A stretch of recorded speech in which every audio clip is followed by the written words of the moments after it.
think this book changed me. I really do. I don't recognize the person that I see here before you today.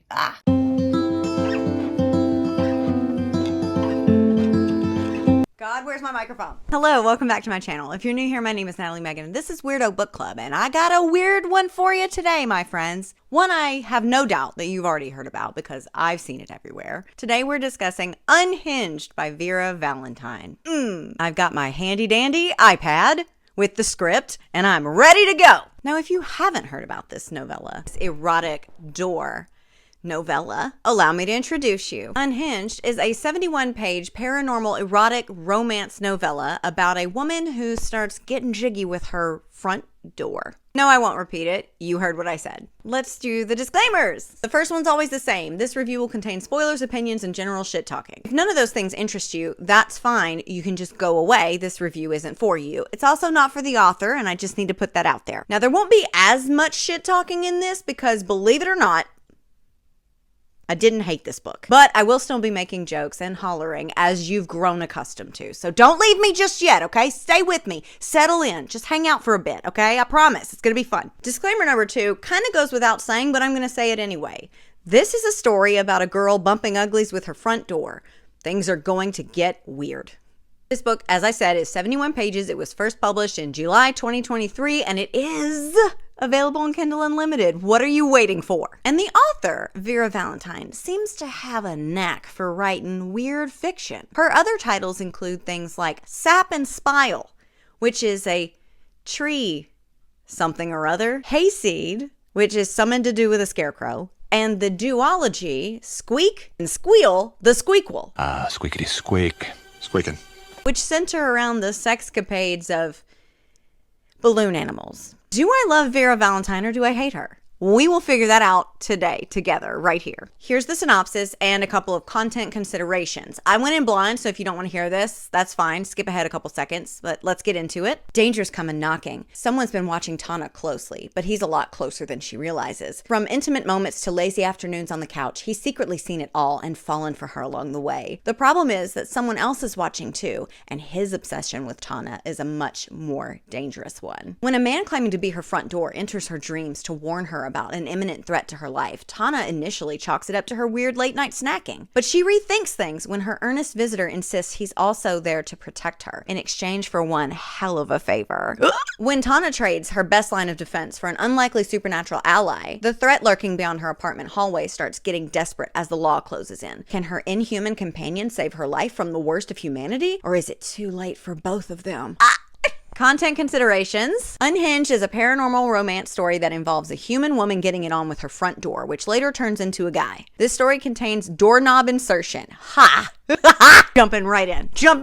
Voyeur, main character to female main character. Voyeur, bad guy against female main character. Allusion to man-on-woman violence off page. Woman killed after luring off page prior to story starting non-explicit. Covert breaking and entering via master key against female main character by bad guy. Secret underwear theft against female main character by bad guy. Deliberate food drugging, alcohol use, harassment via text. Bad guy against female main character again. This is a bad guy. Allusions to an orgy with unprotected sex, non-main character off page, gun violence on page, shooting death on page, wood putty use, sex toy use, condom use, working with police, talking with police, erotic humiliation, very light, fetishistic, is that correct? Enjoyment of commands, lubricant use, female domination with aftercare, male submission, aftercare supplied. Oh, and if I've missed mentioning any content considerations you feel should be in this list, please let me know. The safety and comfort of my readers always takes precedent. Honestly, I believe her. Very well done. Wood putty use. So yes, again, this is a spicy, short novella about a door falling in love with the woman that lives inside the home he protects. And it really is just that simple. So I won't dilly-dally any longer. Onward! We enter this story through the door, silly. How else would we do it? Chapter 1. As a door. I don't know exactly when I fell in love with Tana, only that I most assuredly was. This is my door voice. I don't know what you want from me. That is super sweet, but this is a good time for me to remind you that things are going to get weird. And with weird fiction comes the need for a suspension of disbelief to an extent. You know, you gotta do it so you're fully immersed in the story. And for some reason, weird stuff like this, I have no problem suspending my disbelief on. I think it's because I know what I'm getting into and it's full-fledged ridiculousness. So it's not a challenge for me. It goes on to tell us a few key moments in their history. Yeah. Like the first time she brushed his knob with her fingertips. Or the way how after even after 6 months, she still's very gentle when she enters through him. With these things in mind, though, I'm pretty sure all my doors hate me. Yikes. Sorry. Then we get a bit more, and we're not easing in, okay? By no means. Once I got carried away by the press of her breasts as she rose on tiptoe to look through the peephole, her t-shirt whispering against my flat back. Try as I might, I couldn't hold back my deadbolt, which slid free with excitement at the touch of her soft cheek. Tana, my sweet, puzzled little Tana, gently twisted the bolt back into place, opening the unlocked door to nervously chuckle with the waiting delivery man on the other side. I listened to her murmur about the building settling oddly, the summer humidity surely swelling the wood of the door frame. He goes on to tell us more about how his affections grew every day, and anytime she comes and goes, really, into this sketchy little apartment that she lives in, made sketchier by the really creepy superintendent, Randall, who is slinking about. He's a bad dude. He pops by a lot to check on things and to make sure he takes care of everybody, but, you know, he's a bad guy. He gives off a weird predatory vibe, and Tana tries to keep her distance as much as she can, you know? I can't say I've been there, but I believe it. Chapter 2. The door is startled into consciousness by banging on his exterior. It's a policeman who's come to ask Tana a couple of questions. That can't be good. Door continues to watch as the police officer gives a picture to Tana and asks if she's seen this girl. She's gone missing. Everybody's worried about her. And Door realizes that he has actually seen this girl wandering off into the woods with Randall. Randall came out of the woods. The girl didn't. Tana's trying to be optimistic. She says she doesn't know anything and lets him know that if she sees anything, she'll let him know. But Door knows. But now that that's dealt with, Door can now focus all of his energy back on Tana and her Saturday tradition of waffles and action movies. He's so upset because he knows she's in danger and he feels powerless to help her. We love a man that wants to protect his girl. I mean, she's not his girl. She's his tenant. I don't know what the hell she is. Chapter 3. Randall is back that night, knocking on our door. He's asking about the cops, and Door is really not happy that he's here. Tana doesn't know the extent that Randall is dangerous the way Door does. I'm just going to call him Door. But she is smart enough to know that he's like a walking red flag. So she tells him that the cops came by, and she didn't tell him anything, and he eventually does go away. Before Randall leaves, though, he does say that he's just asking because he wants to make sure he takes care of his favorite tenant. Door wishes he could break his nose. Me too. Chapter 4. Tana is safely in bed as a storm rages on outside. Door. Poor Door. I hope he's weather treated. A strange man approaches, wearing robes and sandals, and somehow he is not wet despite walking along the rain. What? I know what you're thinking. Is he weather treated? No. He's a god! So Hera, wait, I gotta get this right. I gotta workshop Zeus. So Hera has told me I must make some amends for my affairs. Personally, I think she's being oversensitive, but women, right? You've one girl as a weather event, or a bird, or her own husband, and all of a sudden you're a bad guy. In case you missed that, Zeus is here because his wife Hera needs him to go and make amends for some of his misdeeds and infidelity. Now, again, I went into this blind, so my imagination was running amok. But never did I expect Greek mythology to enter the chat. I really just didn't. Well done, Vera Valentine. Anyway, Zeus has news. You're half dryad, my boy, I think is how you say it. Dryad. Oh my god, I got it right. Back to it. A dryad, for those who don't know, you uncultured swine out there, is a nymph that sometimes inhabits forests or trees, particularly oak, in Greek mythology. I googled it because I didn't know either. Oink oink. See, a lot of things happened in that grove, and there was this perfectly positioned knothole on this really sexy tree, and the mead was flowing freely. You get the point.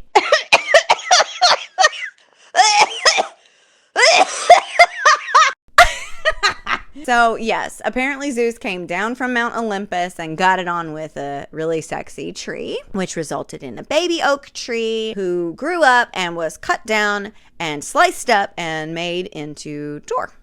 Again, suspension of disbelief is encouraged, but if you read about Zeus and his extracurricular activities, this is right on track with his other bullshit. Anyway, tonight, by Hera's grace, you can enter your girl's dreams. You'll need to make your case and convince her to, well, do what I did with that knothole.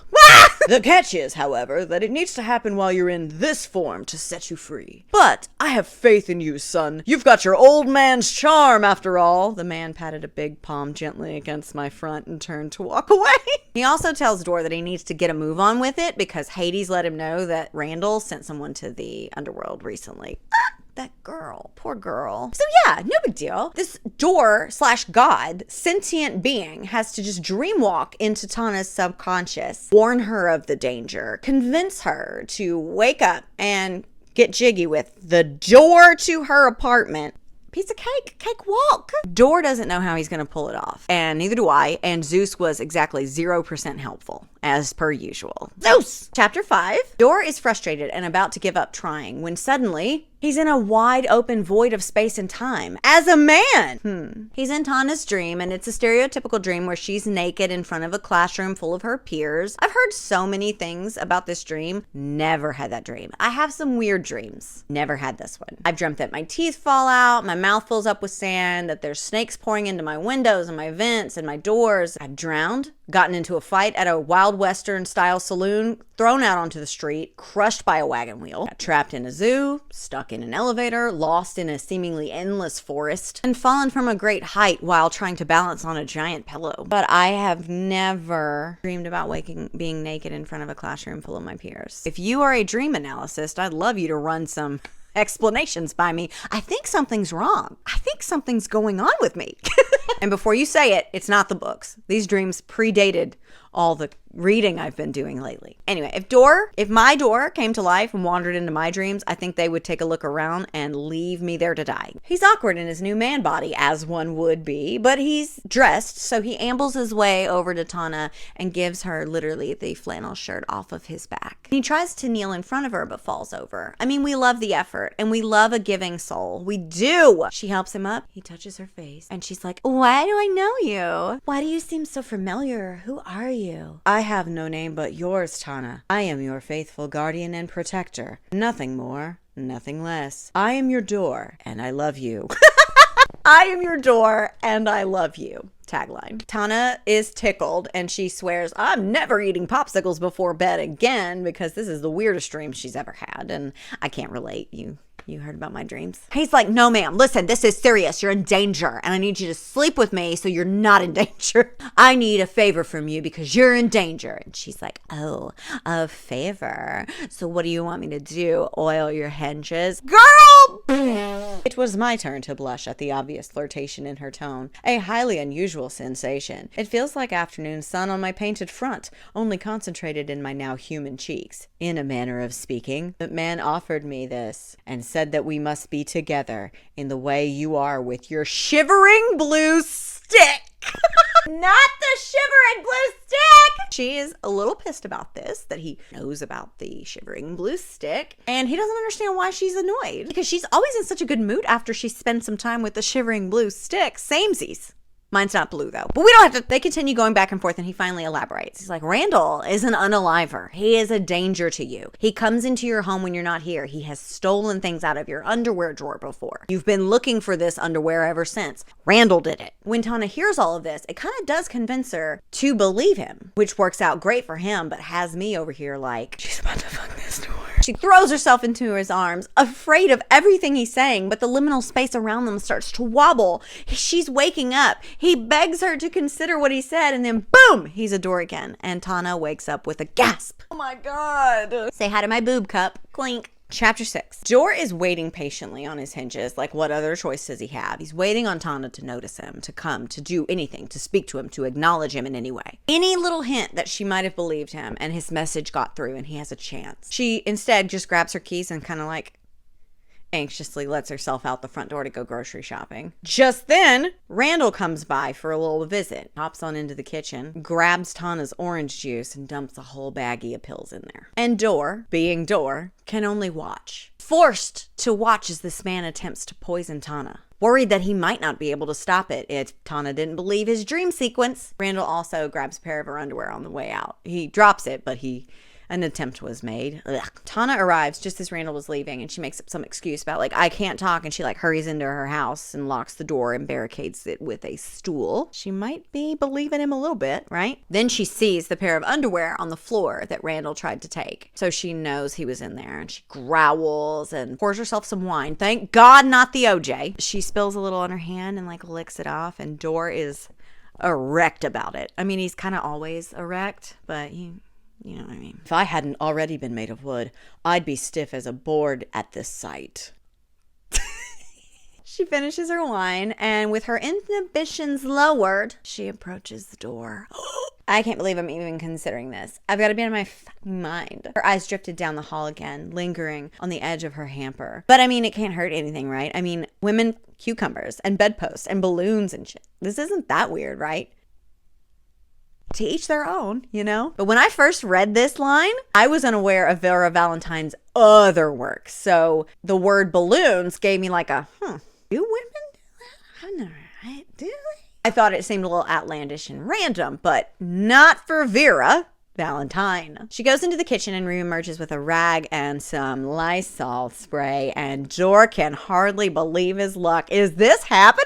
Chapter 7. Oh my God. Okay, so she starts talking to the door. She's talking to herself too. She's like, I'm out of my mind to do this. This is crazy. This is crazy. It is, but yeah. She lurched forward and squeezed the trigger on the bottle, suddenly dousing my knob in a cool mist, tingling liquid that made me groan inwardly with pleasure at the sensation. Wrapping my round brass protrusion in a soft cloth and a firm grip, she started polishing my knob with slow, smooth strokes that stirred something deep in my wood. I can't even lie. I appreciate the way that this is written. I am a cynic. I'm a hater. I'm mean. But I buy this. This is so creative and well done. I can appreciate this. It is absolutely unhinged, so aptly titled for sure. But I mean, she leaves again and returns completely nude, holding a condom and lube and her shivering glue stick. Right. Okay. Well, I'm either about to get more kinky than I ever thought I could, or I'm kissing not a frog with not my lips and breaking some kind of weird curse.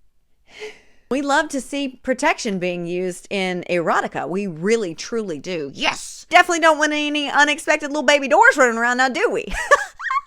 Or a UTI or something. She asks for his consent before going any further, and once again, bravo. Jokingly telling him to like jiggle his frame or something if he doesn't want her to proceed, and of course he remains completely still. So then she jokes about her own potential insanity, which I do that all the time. Never done this, but you know. She puts the condom onto the knob and lubes it up, and I cannot believe that we're here together. Let's just take a second to appreciate the friendship that we have.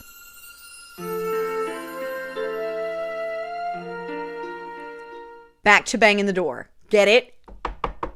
Ah! She drags an ottoman over so she can position herself to be where she needs to be. Good thinking, Tana. She has a little moment with herself in front of the door, sprawled out on the ottoman, and tells him that this is hot. Why is this hot? This shouldn't be hot. To each their own, respectfully. Yeah, for sure. I'm just happy you're happy. No thanks for me, I'm set, but good for you. Digging her fingers into the edge of the ottoman for leverage, Tana held her breath, rocking back to slowly impale herself on the front door. Oh God, it's so big. I don't know if I can't. Girl, be for real. Okay, so let me go look at my doors real quick. Okay, so my front door looks like this. Firm no. No possible way. Back and side doors have this little number, which would be a challenge, but it's still a no from me. Throughout the interior of my home, we have these really pretty vintage crystal doorknobs, and they're only about 1.5 inch of circumference here, also known as girth, but I'm trying to be, this is a door we're talking about. With that size in mind, I repeat my initial comment. Girl, be for real. But again, I don't know what kind of knob he's working with. I don't know. It's not the size of the knob, it's the way you turn it. I don't know. She arrives, if you get me. Good for her. She gets herself together and starts to head to the bathroom to like clean herself up. She sighs over the fact that, I guess I am just kinky. Nothing's happening. She apologizes to the door for like banging and leaving, but she heads to take a shower. I feel like I could also use a shower myself. Chapter 8. With Tana in the shower, Dor starts to feel a little defeated himself. That is, until his edges start to blur and all at once everything comes back into focus. Now he's a real boy. Man. God, I don't know. He's not a door no more. Since door is now man, there is no front door protecting her from everything outside, which is weird. And Tana emerges from the shower wrapped in a towel and grabs a spatula to threaten this nude stranger standing in her living room. Get out! What the hell? Where's my door? 2 and 2, Tana. 2 and 2. He tries to tell her that he is, in fact, said door. She says it's impossible. That is, until she looks down and sees the wrapping that she left on his once snob, now real human appendage. Hands him a towel to cover himself with so she can go find clothes for both of them. And a way to cover her now gaping door. Gaping. The big hole that the door was once protecting. And I feel like there are just a lot of jokes right there. But I'm tired, so please leave them in the comments below. Speaking of comments, if you're having fun with this video, please don't forget to like and subscribe. It means a lot to me and it doesn't cost anything. She hands him some sweatpants, goes to fix herself a mimosa, but he springs into action. Get it, door? Springs? No, let's just leave that there. He's finally able to tell her what Randall did to her OJ. She's so shocked and scared and thankful that he was there to protect her, to warn her, to save her. She nuzzles into his chest while he holds her close, telling her that she's safe now. Only one thing is bothering her at the moment. What the heck is she gonna do about her front door? I'd be more concerned about the creepy predatory man that's lurking around outside, not the door, because the door can be solved with a quick trip to Lowe's, you know, or like Lowe's delivers. But this isn't my door love story, so I'm gonna shut the heck up. Chapter 9. They order a door. I was totally right. Nailed it. They have some time to kill before the door arrives, and so they snuggle up and watch a movie. And she's like, what do I call you? I can't just call you Door. So she comes up with Driss, like Idris Elba, but not. She falls asleep on Driss. Time passes and the door gets delivered, and Driss studies this door with a little bit of judgment and resentment because it's kind of weird being replaced in a position that you took very seriously. He was her protector, her guardian, her safe haven, her door. And now this basic bitch shows up trying to do his job? I don't think so, buddy. He handles it while she continues to sleep, and honestly, we love to see it. If you love me, let me sleep. He must really love her. It's adorable.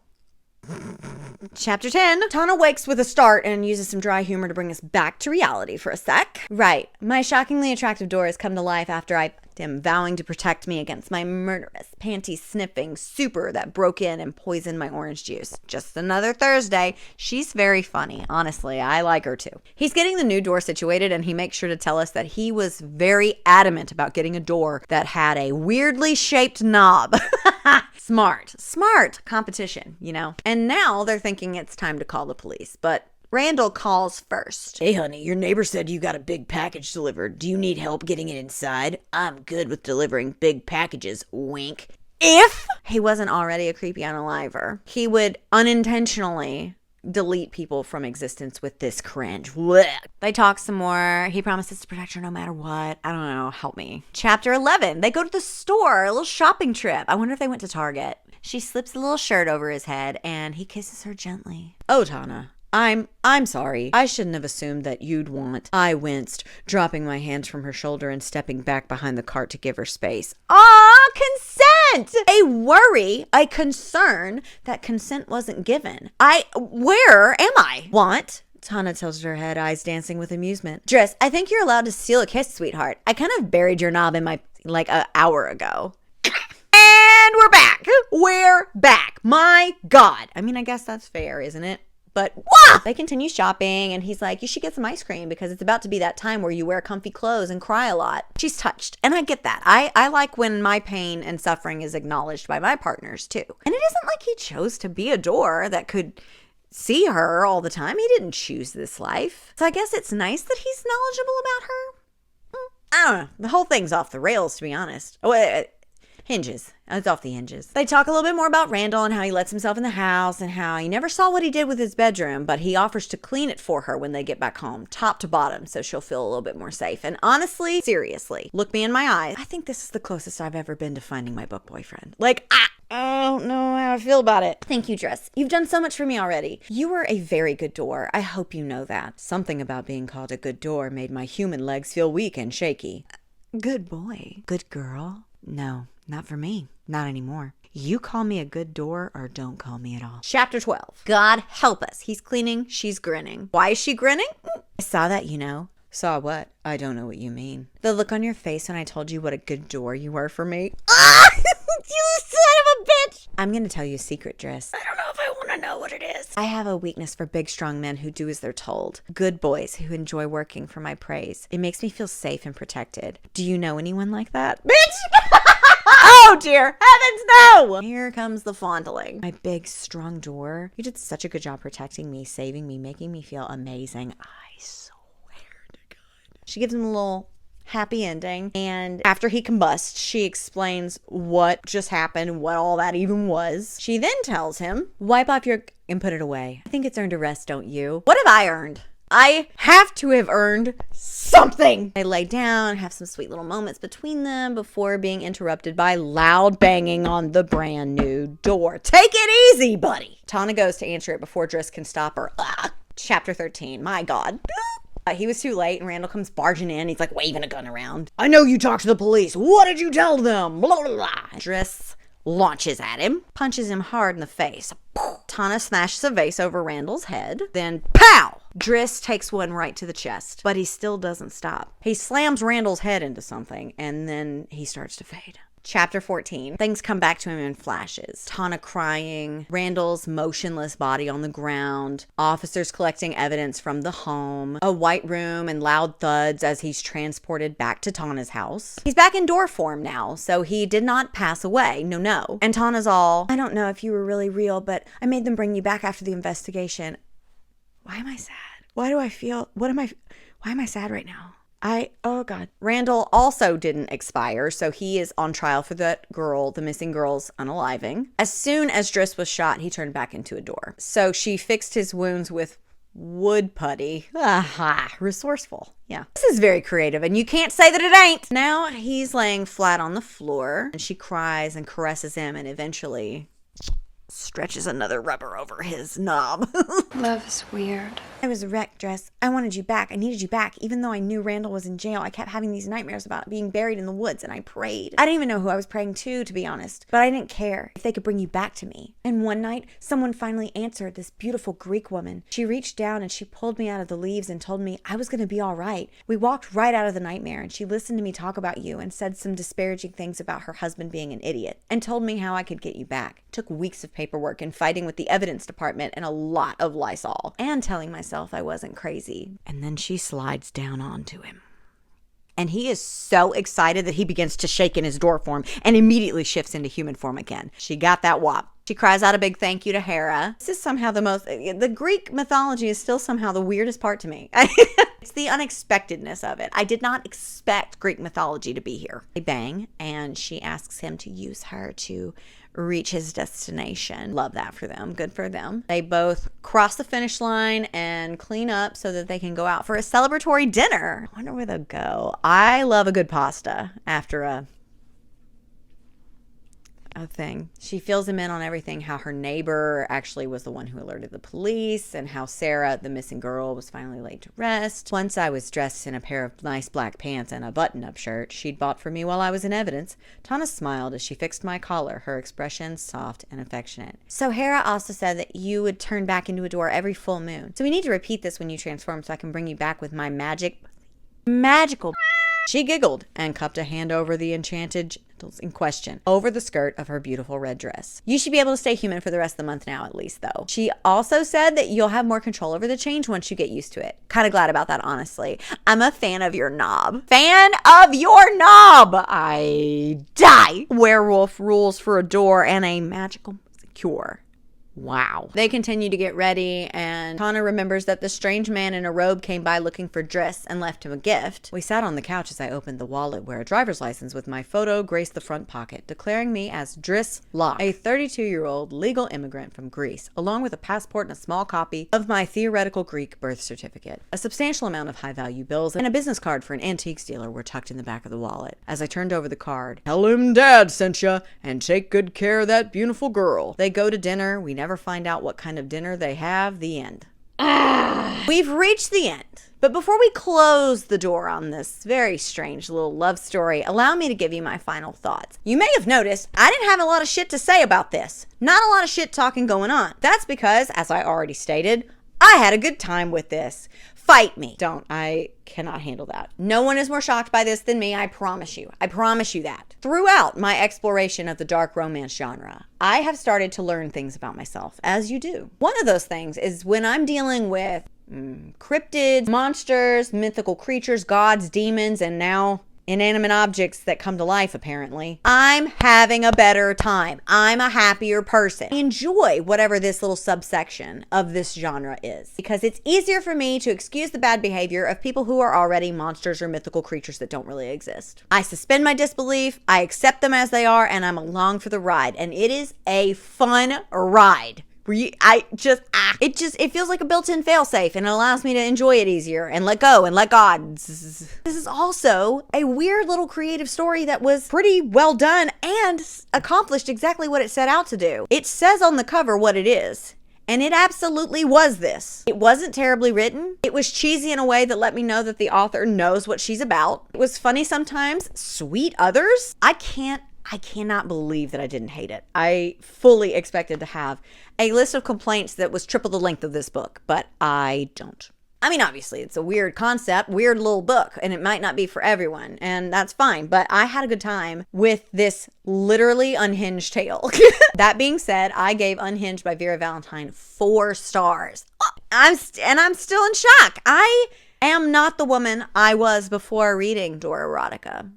I've grown. I don't know if you can tell, my skin is clearer than it's ever been. And I can't say that this isn't the reason. And I'm not really sure if this is a better version of myself or a worse version of myself, but time will tell with that, I suppose. I absolutely plan to pick up more of Vera Valentine's books in the future. I'm particularly curious about the balloon animals and the sap and spile. All of that to say, I really appreciate you being here. The links are all down below. Please like and subscribe and share this with your friends if you think they would find this entertaining as well. Not everybody will, and that's okay. But if you know somebody who might like this, please share it. It helps me out. Doesn't cost anything.